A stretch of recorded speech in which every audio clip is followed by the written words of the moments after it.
Hi, I'm Mer Lafferty, And I'm Matt Wallace, and we are from the Ditch Diggers podcast, and you are listening to Cast of Wonders. an escape artist podcast.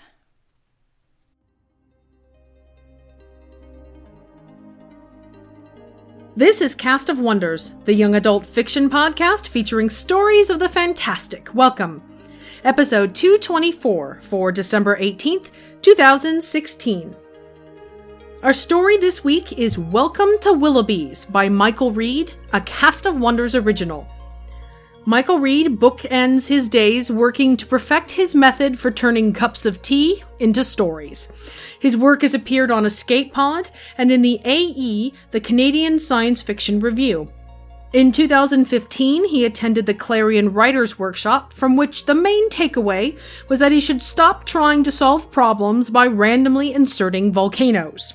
He lives near Toronto, Canada, with his husband, a big white dog, and a volcano. During the middle bits of the day, he teaches astronomy to anyone who will listen. We'll have a link for you to his Twitter account in the show notes. Your narrator this week is Muddy Schleider. Muddy lives in the Northeast, has a cat named Mr. Blake, loves gaming of all kinds, and is an avid reader. He's also a newly minted Cast of Wonders slush reader. Please join us in welcoming him to the fold. And now we've a tale to tell.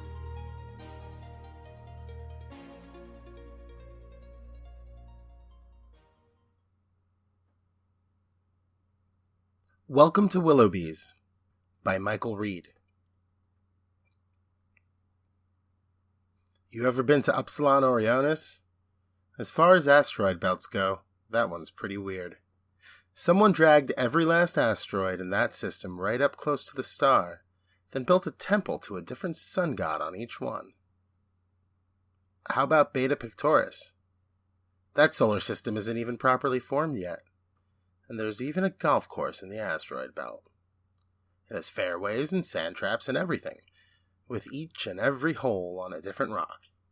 So you could say, I've seen a lot of weird stuff in asteroid belts. But the taxidermist was definitely the weirdest of them all. When I was given the delivery for HD 189726, I didn't think much of it. Who's ever heard of HD 189726? But whatever the package was, I don't ask what's inside the boxes, I just deliver them. Someone in HD 189726 must have wanted it pretty badly. I mean, they could have had a drone deliver it for a tenth of what I charge. But apparently, someone wanted the extra security. This particular package had a transponder code, and a set of coordinates on it, so I punched them in and translated it. I knew something was up as soon as I came out of translation. There was nothing on the pickup but asteroids. No sign of any planets anywhere in the system. In fact, there was no sign of any habitation at all. Kind of a boring place to live, if you ask me. Still, I scanned for the transponder signal, and sure enough, there it was. With the price of real estate on planets these days, a lot of people in the more populated systems choose to live on asteroids. Except, no one lives on an asteroid. Too vulnerable. You hollow them out, and live inside, shielded from cosmic rays and micrometeorites and all that crap. So imagine my surprise when I coasted in towards the drop-off. I saw an actual building stuck to the surface of this big gray rock. Now, when I say building, you probably imagine some sleek, space-proof jobby in titanium and reinforced glass. But it wasn't like that. The building on this asteroid was made of bricks. Old, red, brown bricks, like ones made from actual earth clay. It had a kind of pinched look, like it had been pried out from between two other buildings after a long squeeze. The front of it was all windows, with wobbly old glass in them, made cloudy by cosmic rays. There was an actual front door. If you opened it, would have let in a whole lot of hard vacuum. A big sign hung over the door that read, in hand-painted gold letters, Willoughby's Taxidermy, established 1843. The whole setup seemed a little off to me, but I'd come all this way, so I might as well make the delivery, right? I docked in a gleaming modern parking garage in the belly of the asteroid, complete with atmosphere and fake gravity. The works. I got the package and rode up to the shop in this cramped little cage elevator, so old and rickety you half expected a guy in a uniform to press the buttons for you. When the cage bumped to a stop at the top and the door creaked open, I'll admit I might have peed a little. A huge brown bear loomed over me, claws bared and slavering jaws open. Did I figure out within 6 milliseconds that it was stuffed? Yes, I did. Was it too late to stop the signal racing down my spine, telling my bladder to squeeze out a few drops? Yes, it was.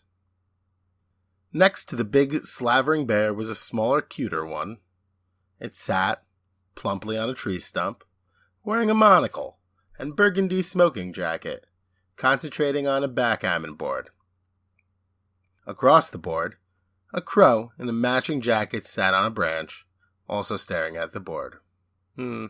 Welcome to Willoughby's, said an old man in a leather apron, emerging from among the wildlife. He wiped his hands on a rag stained with splotches of red and brown, and then offered me a gnarled hand. To shake, I mean, it was still attached to his arm. I tucked the package under my arm and shook it with my free hand. For an old guy, he had quite the grip. Thanks, I said, looking around to get a lay of the place. It was lit by greasy oil lamps that gave off the kind of stink you didn't really want to think about for too long while standing in a taxidermist's. The walls, floor, and banks of shelves were all heavily varnished wood that glowed orange in the lamplight. Everything that could have been upholstered in leather had been.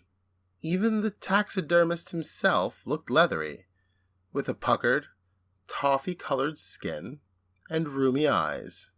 Definitely not a partaker of anti-aging serums. I have a package for you, I said, handing him the box. How had I not noticed before that the box was head-shaped and surprisingly heavy? Ah, wonderful, he said, taking the box, waving his ident over my reader. Transaction complete, right? Time to hit the road, so to speak. Except, taxidermist on an asteroid. Too weird to just drop and fly, right? Mind if I look around a bit before I go? I asked. Not at all, he said. He stood back and ushered me into the store. Is there anything in particular you're looking for? Me, I asked.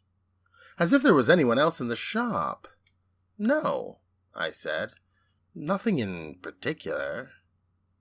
Did people usually visit with shopping lists? The taxidermist gave me the wan smile of the aficionado who realizes he is speaking to a neophyte.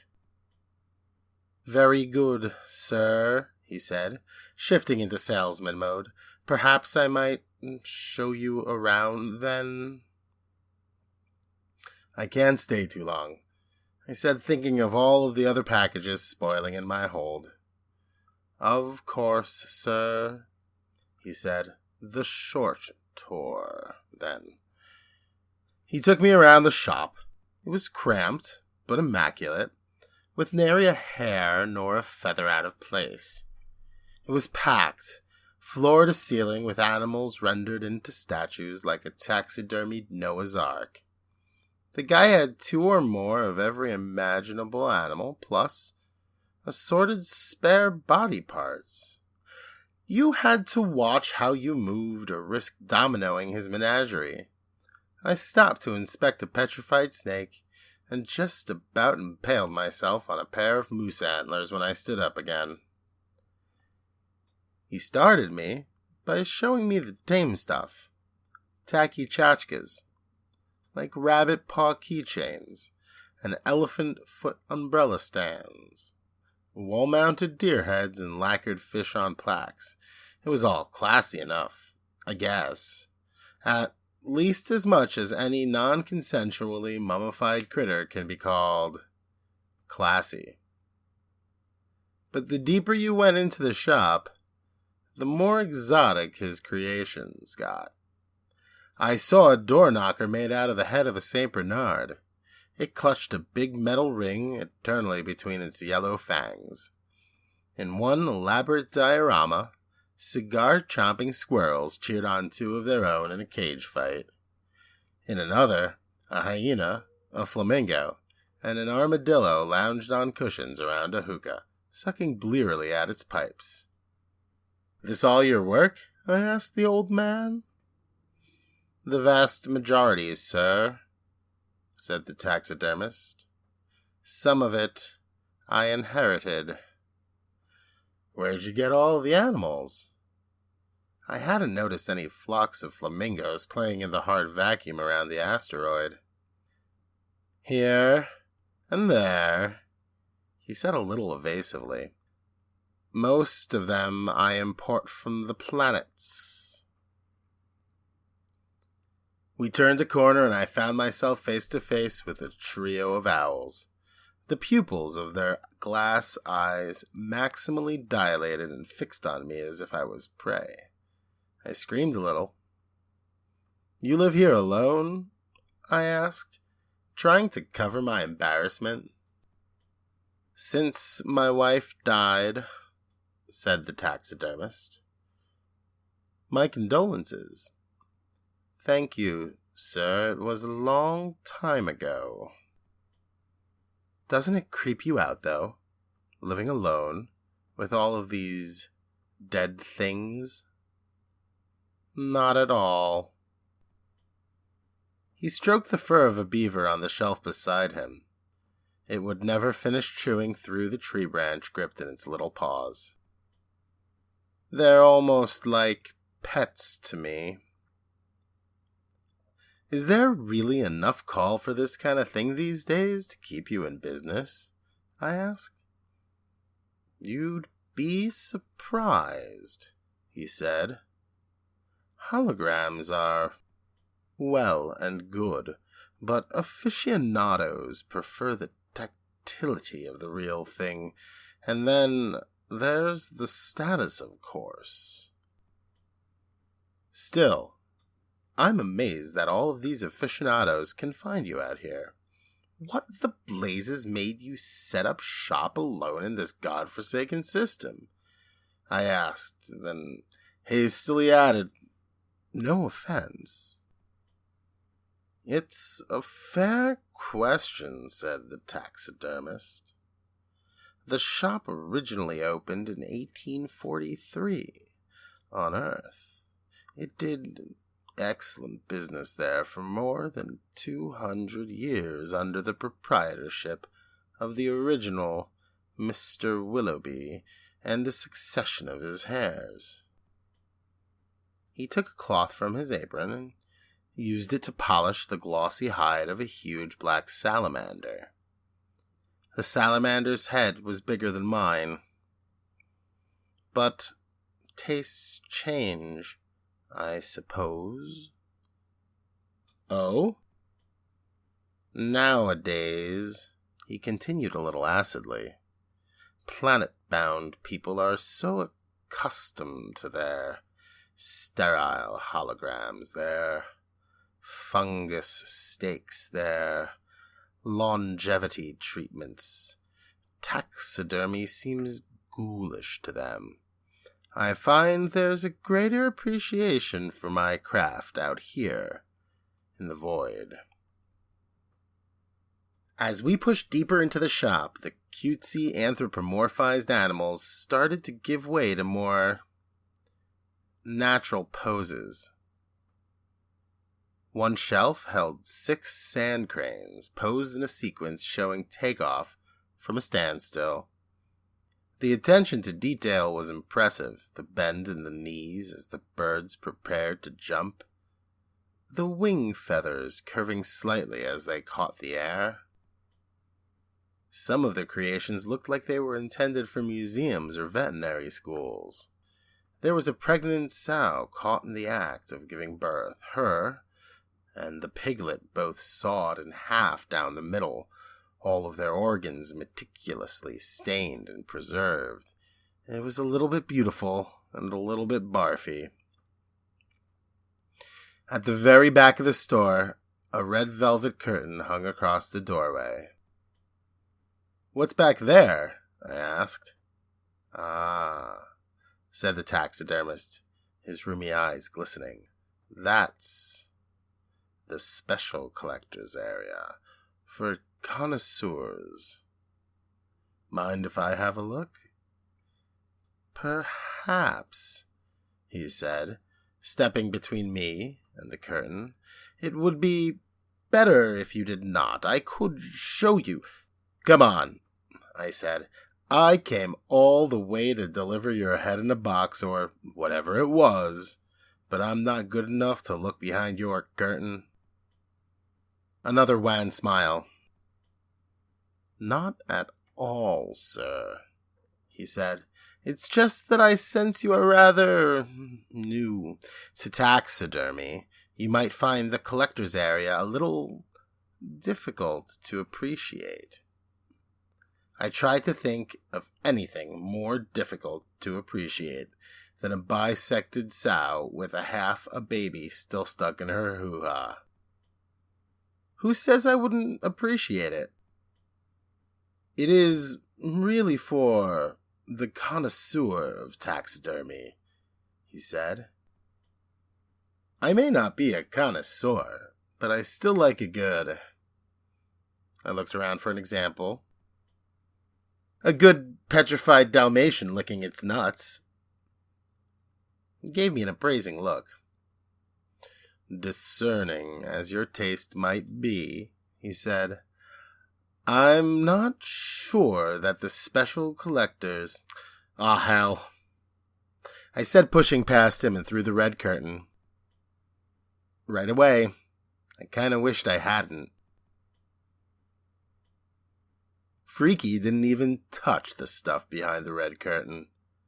My hand scrabbled unconsciously for the stunner, only to realize with a sinking feeling that I'd left it in my ship. What should I call them? Specimens? The words seemed to fit, given that they were all in bell jars. Huge, man-sized bell jars. Man-sized. Woman-sized. Whole family-sized. Right in front of me. A dark-skinned man sat buck-naked on a stool, a cello clamped between his legs, preserving what you might call his modesty. His right hand held a bow to the cello strings, and the fingers of his left hand were pressed to its black fingerboard. His eyes were closed. His whole face was contorted in what looked like ecstasy. The taxidermist followed me through the curtain, saw me standing there, gap-mouthed at the jarred cellist.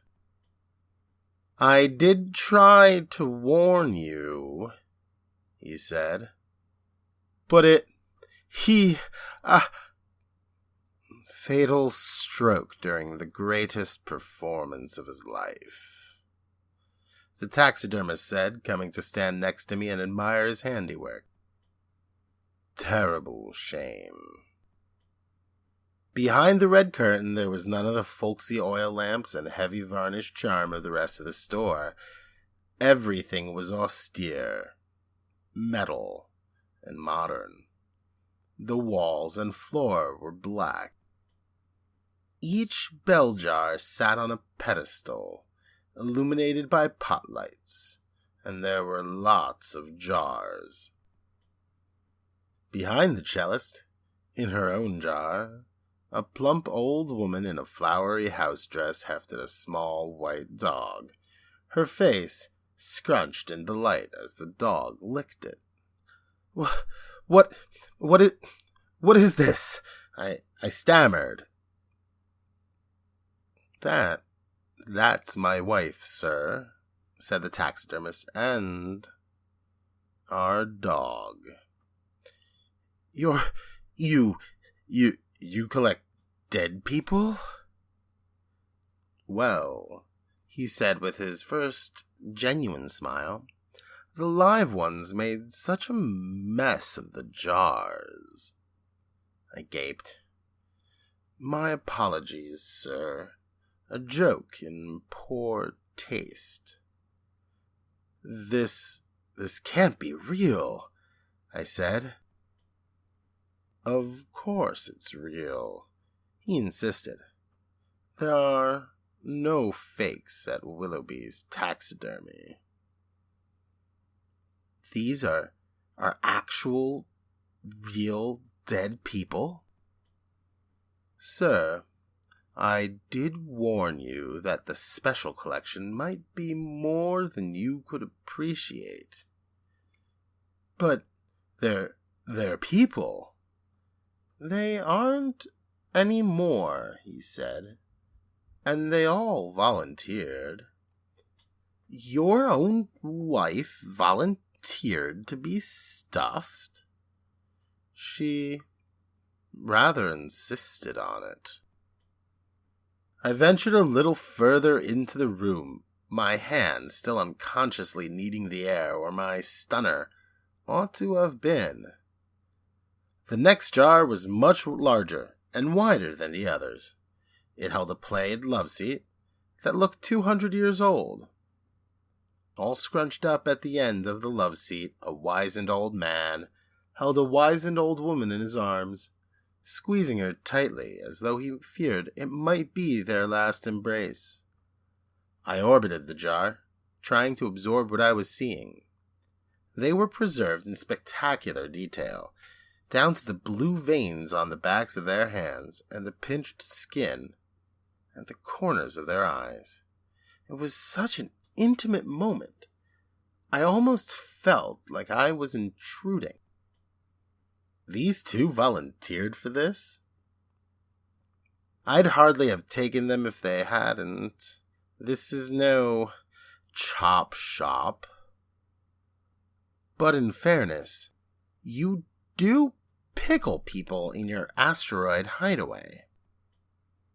And, in fairness, you still haven't gone running for your ship. I'm considering it, I said, but I kept looking. I passed a man frozen in the act of flipping an omelet, a woman whose face was caught forever in a mid-sneeze rictus, and the little girl just beginning to catapult over the handlebars of a bicycle that had hit a rock. In each case, every minute kinetic detail had been captured. You could see the striations in the flexed arm of the omelet-tossing man, the pressure behind the eyes of the sneezing woman, the horror of realization on the face of the crashing girl. Some of them are just children, I said to the taxidermist, who was lagging several jars behind me. Did they die of natural causes? Every one.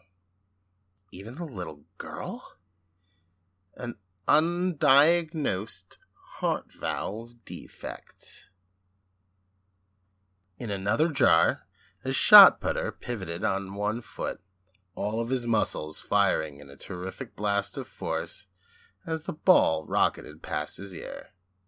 He was entirely nude, in the oldest Olympic tradition, and so well built he made me blush. He looked he might leap off the pedestal at any moment. Well, you're good at what you do, I admitted. Thank you, sir. How did they all get here? I began the collection back on Earth, he said. starting with anatomical models for medical schools. Out here, I rely on walk-ins. Walk-ins? Visitors to the shop. Who visits your shop and chooses to leave without their skin? I noticed for the first time that the room had only one exit, and that the taxidermist was between it and me. That's not how it works. I implant willing donors with an ident chip. When the donor dies, the chip is picked up by routine post-mortem scans, identifying the body as my property, to be shipped here at my expense. And the box I just brought you? Possibly better that you not ask under the circumstances. Why would anyone agree to this? Most don't, he admitted. But a very few, can imagine the potentialities, and I offer a modest honorarium to be paid immediately or to accumulate interest and be paid to the next of kin. What's modest? He rattled off a number large enough to make me whistle. I noticed there were no prices on his merchandise. Call me a Philistine, I said, but I don't see these potentialities. Perhaps, sir, if you go just a little bit farther back. A little farther back, I found something that made my breath catch. It stood only knee-high. It had 6 legs, blue-green skin, and a broad, flat head like a horseshoe crab. There were holes around the edges of its head, but I couldn't have said whether they were eyes, nostrils, or something else entirely. It didn't have anything you might call a face, but it was wearing clothes. Then again, so were the bear and the crow. I never figured out the little fellow's name, said the taxidermist, nor the name of its species. It didn't seem to understand either concept. But when I asked where it came from, it pointed to the constellation Cygnus, so I call it a cygniid. This is an alien. A genuine, intelligent alien? Indeed, it flew the most remarkable little ship. This was big. In all the hundreds of years of human spacefaring civilization, after colonizing hundreds of worlds across 2 arms of the galaxy, no one had ever reported definitive evidence of extraterrestrial civilization. There were endless planets with fish and bugs and that kind of thing. One planet even had slime molds a kilometer deep over most of its surface. But no one had ever found anything even as smart as a dog. Millions of people had been looking for intelligent aliens for centuries without finding a thing. This guy had apparently not only discovered intelligent aliens, he'd stuffed them. Did you report this? I asked. This is like the discovery of a lifetime. If it is, he said, frowning, then it's not my discovery. The cygniid found me. It stopped here unexpectedly one day, just as you did. It came back several times with friends. They bought quite a few of my best pieces, actually. Animals or humans? I asked. A little bit of both. You sold taxidermied humans to crab-headed aliens? They're some of my best customers. They didn't have spendable currency, of course, but the things they could trade were of incalculable value. He pointed even farther back into the room, where I found a whole mummified zoo of miniature exotica. Tiny feathered canines, sleek web-winged fishbirds, fist-sized fluttery things that I was pretty sure were insects, but whose flat heads made me wonder if they were cousins of the blue crab-headed thing. I'm gobsmacked, I said, stooping to peer into one jar after another. But for a moment, as I scrutinized the feathered dog thing, I started to wonder, how hard would it have been to fake this stuff? And if I asked for a DNA sample to prove that these things were really what you say they are, then I would have to disappoint you. As far as I can tell, they didn't have DNA. But I do still have their insides frozen in the... It's fine, I said. Good enough. So you've never reported your findings? I'm just a taxidermist, sir, he said, stopping by a bell jar that housed a very pregnant woman in a stirrup chair. She clenched the chair tightly and screamed silently as her baby crowned. I'm just glad she wasn't cut in half like the pigs. He ran his finger idly over the top of the pregnant woman's jar, then fluttered his fingers to disperse non-existent dust. I presume the Cygnids will communicate with the appropriate authorities when they are ready. I wandered back to the little crab-headed thing. The Cygnid, he'd call it. So do this guy's friends have someone's Auntie Mabel on the walls in their den? Your pejorative implications aside, yes. Some of my best human specimens are now on display in Cygnid museums, alongside what I gather are specimens of several other races. There are other intelligent races out there? Are, or were, said the taxidermist. I couldn't make much sense of Cygnidenses.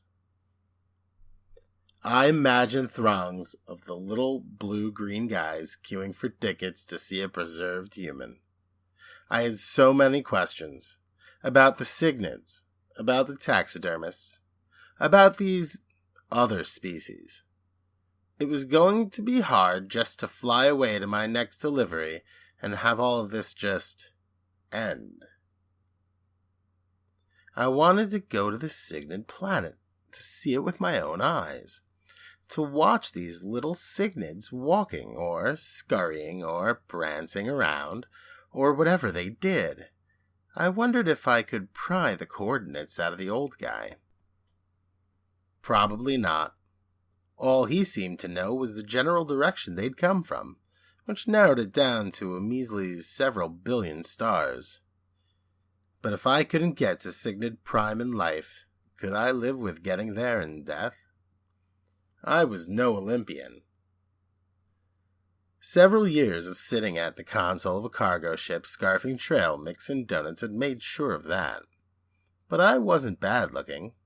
I might make a respectable statue, worth displaying in some Cygnid museum.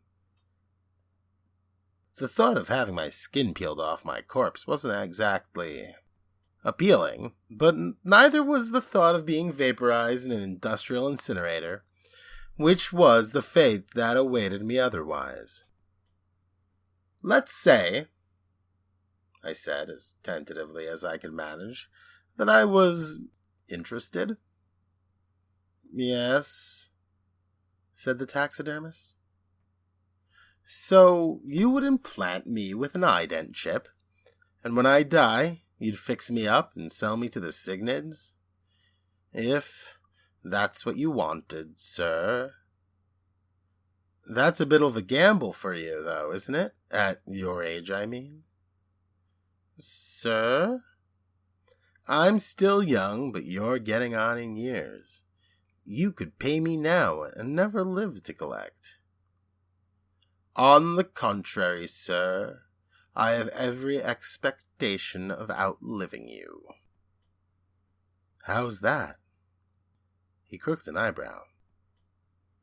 You flatter me, sir. Flatter you? Did you not realize? I am a construct, sir. A machine.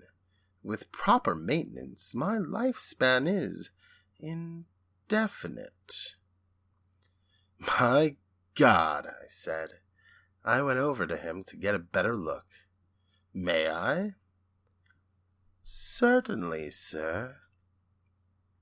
He was perfect in every detail. I'd known a lot of robots in my day, but none as convincing as this one.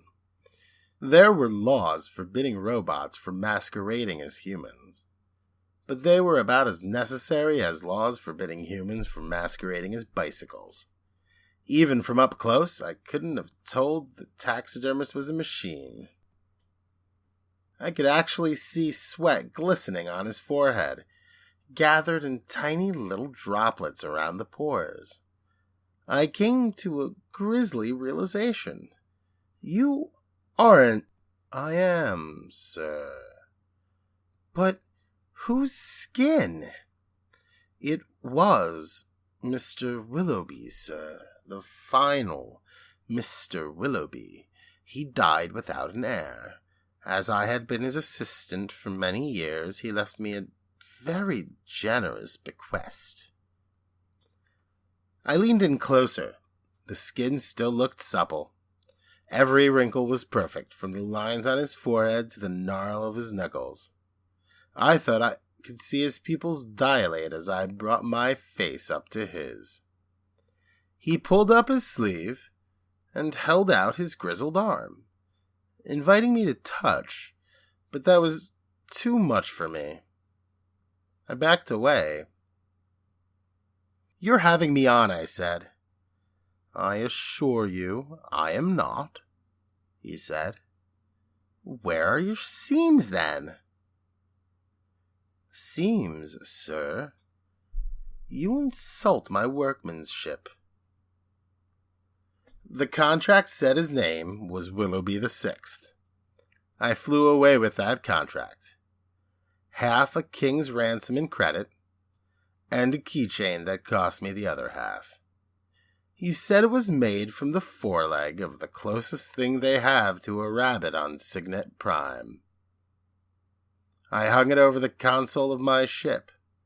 Every time I look at it, I imagine some little signet with some part of me dangling over the console of its ship. My ear, maybe, or my finger, or my smile.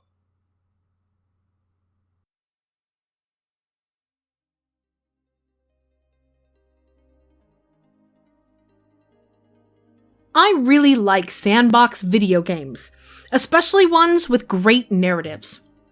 I'm a devoted hero of Ferelden and Inquisitor. I look forward to being a Pathfinder, and I wear my N7 with pride. I'm playing Witcher 3 right now, and having never played the original 2 games, I'm having a very different type of experience to the ones I'm used to. The richness in this game isn't from the main plot. I'm having a very hard time empathizing with the majority of the main characters, except Zoltan, Dwarf Pride, yo. No, the gold here is in the side quests, those usually cookie-cutter bit characters who need bricks carried or rats killed by level 2 players. They're exquisitely well-crafted, deep and complex in a way I was not expecting.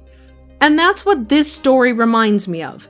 One of those little lost nuggets in a wide-open world. The sort of adventure you have to be a little bit curious, a little bit brave, and a little bit foolhardy to seek out. Join us next week for our Christmas special, Little Wonders 9, Comfort Food. Hey everyone, Alistair here. So, we're rounding the corner on 2016's halfway mark, and it's been a really busy 6 months for us. In that time, we've brought all our shows up to SFWA qualifying pay rates for authors, started rolling out narrator pay, and have added not one, but 2 new members to the EA family, Mothership Zeta and Cast of Wonders. If you donate, thank you so much, because without you, seriously, absolutely none of this would be possible. We have, across the 4 podcasts, over 400,000 downloads a month. That's amazing, and it marks us out as one of the biggest genre fiction markets on the planet. Of those 400,000 listeners, by the way, a mere 1% donate. 1. Now, the shocking thing about that is that's actually an average number for creative projects like us. Believe me, we dream of what we'd be able to do if that doubled to 2% or even 5%. That orbital control satellite that's been sitting in the Amazon basket would finally be mine for a start. 1%. That's the average. But nothing about this audience is average. So if you can, please donate or subscribe. Donations are wonderful. Subscriptions make all the difference, give you access to premium content, and start at as little as $2 a month. There are links on every homepage for the shows, and it's so appreciated. Please be extraordinary, and help us be extraordinary too. Cast of Wonders relies on your donations to pay our authors and to bring you the best in young adult audio fiction week after week. If you've enjoyed this story, please consider making a donation using the PayPal buttons available on our website. Every one-time, or even better, a reoccurring monthly donation helps, and you have, as always, our heartfelt thanks. You can share your appreciation for the story by leaving us a review on iTunes, sharing the episode with your family or friends, or discussing it on the EA forum, forum.escapeartists.net. We're at Cast of Wonders on Twitter. Come and say hello. Cast of Wonders is a production of Escape Artists Incorporated and is brought to you by the creative team of assistant editors Danny Daly and Catherine Inskip, along with our entire crew of slush readers. Your audio producer is Jeremy Carter, and I remain, as always, your humble editor and host, Marguerite Kenner. Our episodes are released under the Creative Commons Attribution, Non-Commercial, No Derivatives 4.0 International License. That means you can share the episode or download it on any device you like, but you can't change it or sell it. Our theme, Appeal to Heavens, is by Alexei Nov from musicalley.com. Thanks for listening.